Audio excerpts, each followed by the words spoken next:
Hello and a very warm welcome to the old shop. It's quite an autumnal day today, really for the first time.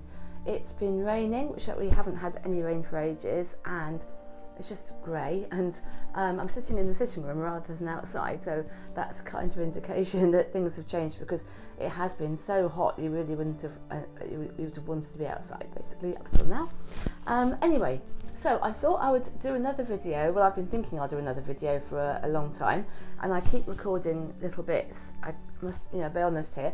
I keep recording little bits to show you of the back garden, and I've done a bit of the front garden and out and about. And what happens is it then gets out of date before I get everything edited, because one thing or another happens, and then it feels as if, well, actually things are quite different now in the garden from how it was when I videoed. So that is just going to keep going and going, I think, if I allow it to. So what I thought I would do is I'm going to make a really simple, I know I sometimes say this and can't manage it, but I'm going to try to make a really simple video, and I'm just going to put together the bits I've already got. I got a little bit this morning, so a little tiny bit is current. I went to the sea to see the very high tide, and it wasn't a very high tide, but it was really atmospheric, and I did a couple of little bits of video and photography, so I've put them in. So that is today, but a lot of it is from a while back, including a road trip away from Norfolk, and which was wonderful. A little bit of that is kind of snuck in there as well, but most of it is in and around here. So I hope you'll enjoy it. The idea is for it to be simple, so please forgive any kind of kind of rough edits in it, and then I'm hoping to start afresh. Well, we'll start afresh, and then we'll slide into autumn. I think I did a video last year called Sliding into Autumn, about this time last year probably, and so I'll try and get back into a rhythm and get some more videos out there. So I hope you'll enjoy this one, and I wish you a very happy late August and to early September harvest season.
Well, I have to say it's been some time since I've felt at all I could show you the vegetable garden, or indeed any other part of the garden, although the trees and the kind of surrounding pathways through there, which we're not going to do a tour of today, but they are looking clearer than they were, because I had some help doing that, which I'm really grateful for.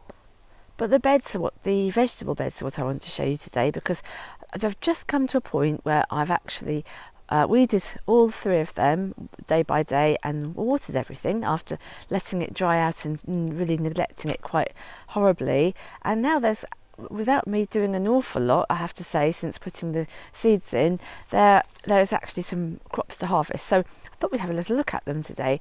I know that if you watch, gardening YouTube channels or television programs, you might think, why is Imogen showing you this scruffy vegetable garden? She can't really give us any tips on vegetable growing because she's done everything wrong this year, which is true, no doubt, but I'm quite proud of having some crops now to eat. So, and as it's all part of the old shop and what happens here, I thought I'd show you. So the first thing we're looking at is not looking very glamorous.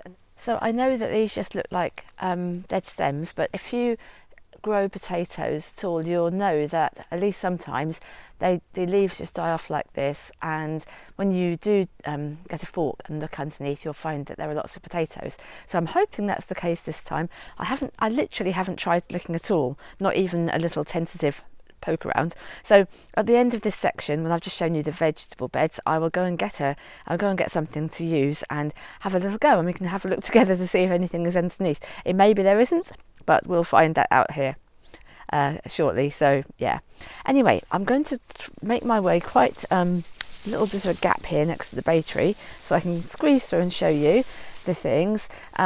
This is chard. Everything was really sad looking, but I've actually watered everything every day for the last 2 or 3 days, and it's amazing what difference that makes. We haven't had any rain, so it's not surprising that everything was struggling without any help, but now it's looking much more on course. There have been quite a lot of slugs. I'm not sure about slugs, probably slugs. Anyway, ravagings by fellow creatures, but I let that happen, and I just have what's there really. I can see that on the rocket, this I will have to gather before it all goes, but it's completely covered in cabbage white caterpillars, which I shouldn't mind at all, because we're so short of butterflies this year that I'm actually quite pleased to see them. I never thought I'd be pleased to see cabbage white caterpillars eating my rocket, but I am. So the reason that's all unkempt looking is because, and this isn't just an excuse, it's true, it's because I want to gather what's left of it rather than just pulling it all up and then I make something like some pesto. There's plenty of enough leaves for that, as long as I do it and not wait too much longer, or else there won't be, because there really is quite a lot of chomping going on. Quite a lot of chomping, in fact, looking at it more closely. But anyway, that's a job to be done. And next to that is a very, very lovely, actually, row of flat leaf parsley, which I have been harvesting and eating quite a lot. And the same goes for the dill. I love dill. It's a beautiful flavoured herb, and this year it's doing really well. I haven't always had such success with dill, but I always have a go with it because I love it so much. And again, I've chopped some of that up with the parsley and also with coriander, which is what we've got here. There's not enough coriander. I'm going to try sowing some more, even though it's late in the season, and see if I can get a few more leaves. I know you can grow it indoors all year round, they say, but I don't find so much success trying to grow things like that indoors. I'd rather try and get some into the bed before it gets too late. Well, they're fairly fast growing, so I might get some young leaves, which would be lovely. There's some chives just in the corner there. I cut them right back because they were straggly, but I can see they're starting to grow up again, which is going to be lovely. And now we'll go on to the next bed, so I'll just make my way round and then I'll show you the middle bed. Right, here we are. Now this ends of the bed has been taken up with there were mystery plants to start with, because there were lots of little seedlings coming up everywhere when I was just starting to clear the beds, and I saved, I think, 3 of them and put them in. I knew there was something related. I knew they weren't courgettes. I knew there was something related though. I wasn't sure whether they were butternut squash or pumpkin that had found their way into the compost heap, and actually more likely pumpkin, I would say, because I did have a pumpkin which which went funny and I put on the compost heap, so that does make sense. But what I didn't know, and I still don't know, is whether it was really worth giving them a chance, because they haven't yet at least got any female flowers, and it could be a variety that don't actually, they can't be pollinated. I'm not sure what you call that. Is it F1 hybrid or something? Hopefully not, because I do tend to get all my seeds as organic seeds, and they usually aren't that kind of thing. But all I can say is that, very pretty as they are, and very pretty as these flowers are, they are all male flowers, which I know they do start off with male flowers. All these kind of in this family do, and then the female flowers come with the little tiny fruits behind, whether they be pumpkins or melons or courgettes or anything else in that same family, other sorts of squash. But so far, the jury's out. I'm not sure, but they are nice to see, and they're very vigorous. And if I had less space, I definitely wouldn't let this happen, because they're taking up space, and there might be nothing at all to show for it in terms of the produce. I'm pretty sure they are pumpkins because I like, you see little twirly bits, I don't know if you can see just here, those little vines, no, not called vines, what's they called, tendrils, and that's very typical of pumpkins, so it may well be that's what it is. And they certainly look healthy and happy, especially since I've been watering again. So anyway, that's them. Then there's another clump of chives, and also there's a little clump of comfrey, which I'm not sure it should be there really, but it's not doing any harm. Comfrey's a nice herb to have, real comfrey, not the fake false comfrey, which tends to plant itself everywhere and isn't as useful. This next little area is, I think it might be slightly mixed actually in the end, but these here, I don't know if you can see, are, I believe, am I right in saying, yes they are, they're golden, are either golden turnips or golden beetroot. I should think they're golden turnips. I think I had both. I'm not sure. I mean, yeah, that's turnip smell. And I can recommend them as a crop because they're they seem to grow very easily, at least they do here. They seem to actually seem to be a good bet basically if you like turnips. And even if you don't think you like turnips, if you just try slicing them or cutting little chunks and then roasting them like you do other roasted vegetables, I think you might change your mind, like I did. And there's a few beetroot.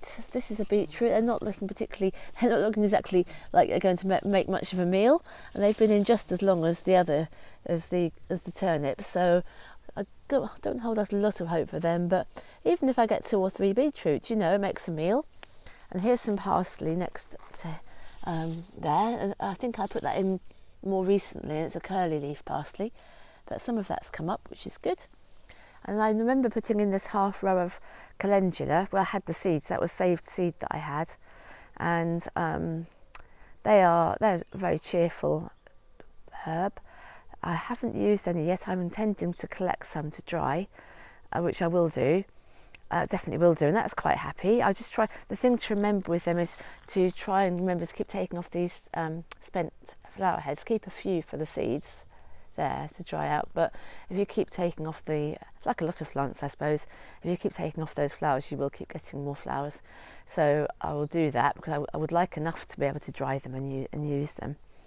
And then next to that is a row of carrots, and this wasn't a nice row like this. They were scattered everywhere, like one row had got one carrot that germinated and one row had got another carrot that had germinated.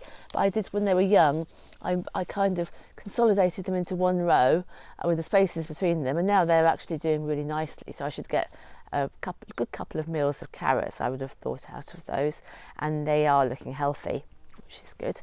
And then next to them, oh goodness knows what these are. They look like turnips. Could even be parsnips. They're long shapes, they might be. Anyway, they haven't got very much underneath them yet, but they're in that kind of family.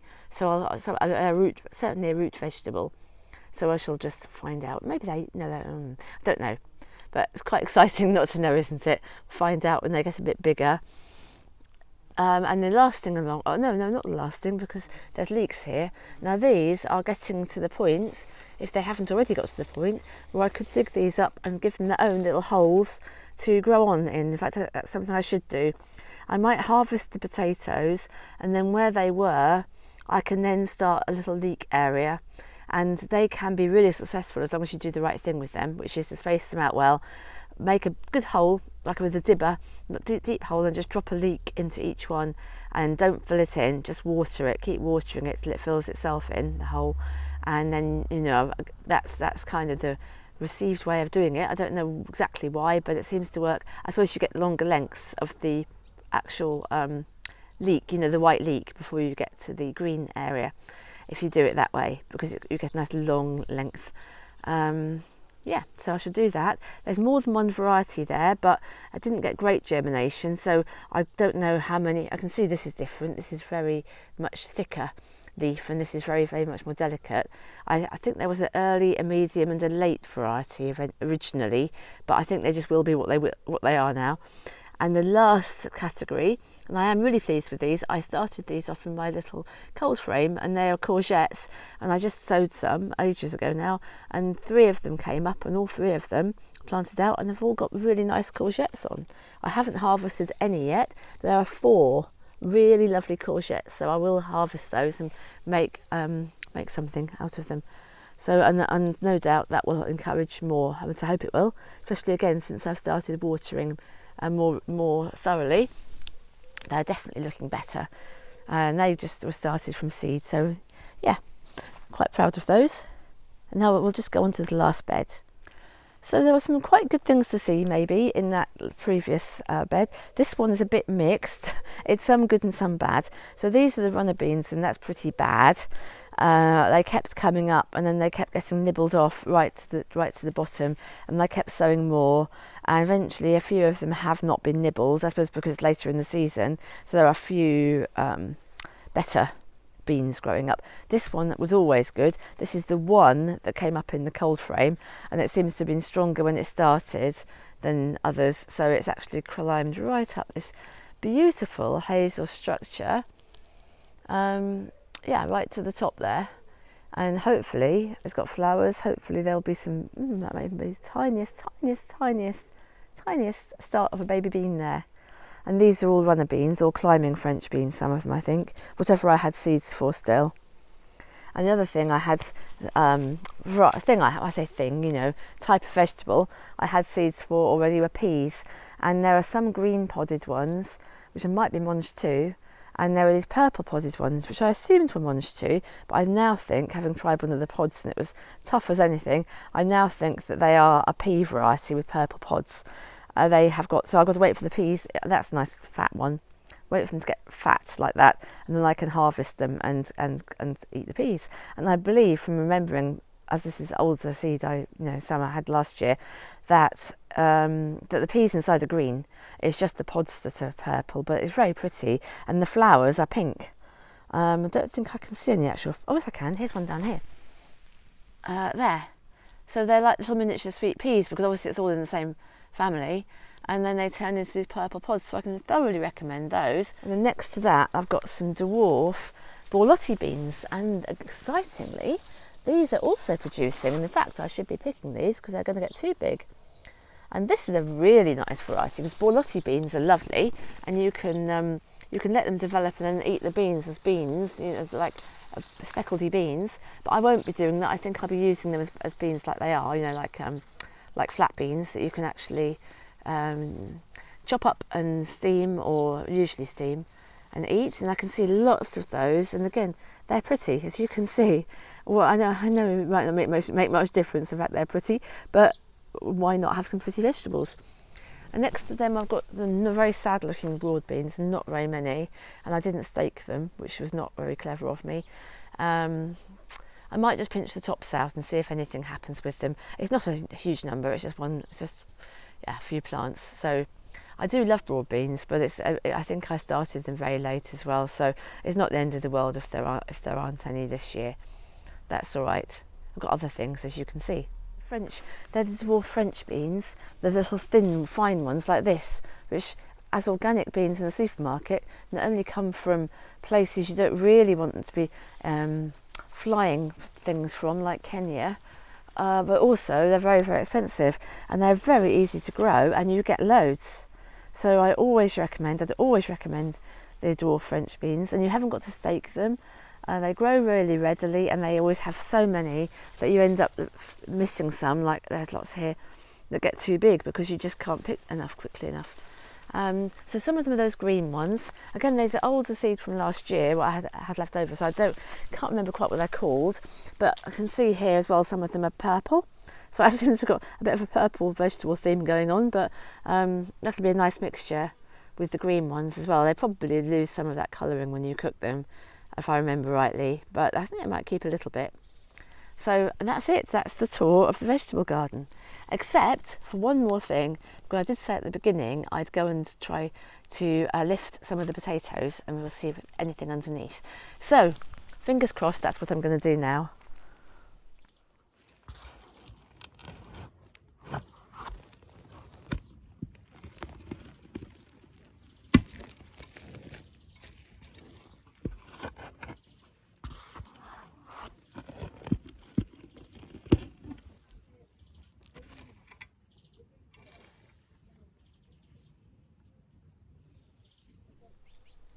have to say that with the best will in the world, that cannot be described as a really big and good harvest from a piece of ground that big.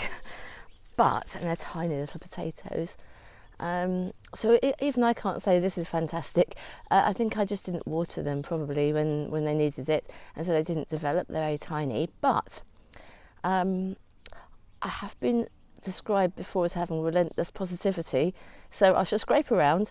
And I would say one thing is, because there aren't that many of them and they're small, I can cook them all up together, or maybe in 2 batches, and just draw on them as cooked potatoes, which I think will be good, rather than them possibly going green. I don't think they'll store very well, so that will be good. There aren't that many of them. And the other good thing is that even I had to discover sometime what there was there, and it means having harvested all of them at once, it's freed up this piece of land, and I can definitely do my rows of leeks here, which is good, because if I hadn't had a go, I wouldn't know what there was, and I might have just done one plant at a time if they'd been better potatoes, and then it would have taken longer to have the ground available. There wasn't very much in the way of potatoes. There's a very, very good crop of roots for some reason. I mean, not root vegetables, but like little roots, all tangled up together, and there still are. So I'm not going to rush to use this piece of ground. I'm going to, over the next couple of days, I'm going to keep forking over where the roots are. I know there's obviously no dig is important, but I think in this particular case it's something that's not quite right here. So I think I am going to have to start again and get out the tangle of roots before I can even make the holes to put the leeks in. So hopefully it will start afresh now and become a better piece of land. It doesn't feel quite as good as the rest of the garden for some reason. I thought potatoes were actually meant to improve the ground, but here it doesn't seem to have done that, unless I'm missing something. So anyway, I thought I'd show you. I'm not going to sort of shy away from what happened. That is what I got. That's the whole piece of land, and they're not, again, the scale, maybe you can't get the scale, but they're not big. Not as you need huge potatoes. Little potatoes are nice. I don't know if they'll have flavour, what the flavour will be like, of course. Oh, something else positive to say as well is that they were free, really, because what I sowed or planted I found some potatoes, organic potatoes that had just gone. I left them in a brown paper bag and they just sprouted, so they weren't edible as they were. So I thought, well, I might as well put them in and see if I get any potatoes from them. So taking that into account, there's actually more here in weight, if you were to weigh them, more here than I sowed, and I didn't really do anything to look after them. You don't really have to with potatoes apart from water them, really, and earthing them up is good, which I didn't do. Maybe that would have helped, I don't know. So anyway, make of that what you will. That's the old shop's potato harvest for this year.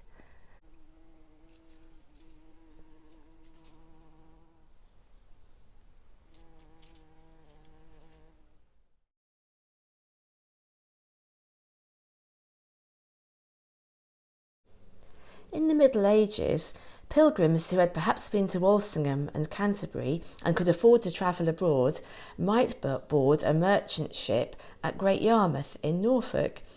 From there, pilgrims would travel on foot to one of the greatest shrines in Christendom, the shrine of St James at Santiago de Compostela. On the saint's feast day, shrines were erected in Great Yarmouth so that those unable to travel to Spain could offer up prayers to him. But a Victorian writer, C.J. Palmer, drew attention to the custom of assembling shell grottos on August the 5th, a date which equates to the 25th of July, the saint's feast day, in the old calendar, altered in 1752, which of course now is 2 days later, 13 days adrift, so we're now on the 7th of August being the equivalent date. So on that day, the narrow alleys or rows of the town would echo to the cry of, "Pray remember the grotto." The structures were traditionally made by local boys from oyster shells, which were the equivalent here of the scallop shells, which were St James's emblem, as a pilgrim badge, piled up to form a flat-topped mound lit from a small opening by a votive candle. Those who stopped to admire the work were invited to donate a penny, rather like a penny for the guy. So on August the 7th I made my little oyster shell shrine in the front garden. When I came out to the front garden to dismantle my little St James shrine, or old St James's Day shrine that I had left it up I shouldn't have done really, because I like the idea that it's there for that time and then quickly dismantled, and then you have all the excitement of waiting for that time again next year, and you know, doing it all over again. But I'm going to dismantle it now anyway. I might make a little permanent shrine of some kind in the garden, but that will be a different thing from this. That's kind of another issue, or another project. But anyway, so I came out to dismantle it, which I'm just about to do, and I discovered that it had already been slightly dismantled by itself, or at least I should imagine perhaps a creature came past, or perhaps maybe a pigeon landed on it, and it slightly the roof fell in, or maybe it was another kind of animal. I don't know. It might have been a squirrel. We don't really see squirrels in the front garden, but I don't know. But anyway, the point I was going to make is that I'm just going to dismantle it. But coming into the front garden, I realised I haven't been in the front garden for a while, and it's become extremely overgrown. I mean, really overgrown. I kind of fought my way in, which is very old shop style, I know. Just about managed to fit them all into the bowl, just about. Whether I better carry them in without them falling off, I don't know. I think I might have to start a new container. I just love oyster shells. I can't resist them. Aren't they lovely? I think they seem to have multiplied. I think the bowl is really, really full. I just can't seem to resist picking them up. And I think thinking that I'm going to draw and paint from them, as indeed I'm determined to do. That is something I really do have on my list of things I want to do. Once I've finished one or two other projects that I'm on at the moment, then hopefully that'll become a new practice. So all that's left down here now is a little, well, I call it an eye, for probably obvious reasons, and this little sea urchin fossil there. It's really small, but they were the little guardians at the entrance of the shrine, so I should keep them for that purpose now that tradition's been set. And just what was left of the little night light, which I think was one that I think it probably was one of the ones that I'd made actually, from the leftover candle. One of my seasonal candles, so it will be scented. So I'm not sure. I have to think about how that works conceptually, whether I should keep it for next year or whether I should burn it down now. But in any case, it's all finished for this year, and what I need to do now is to give this garden a good tidy and see what's here, and then I'll show you.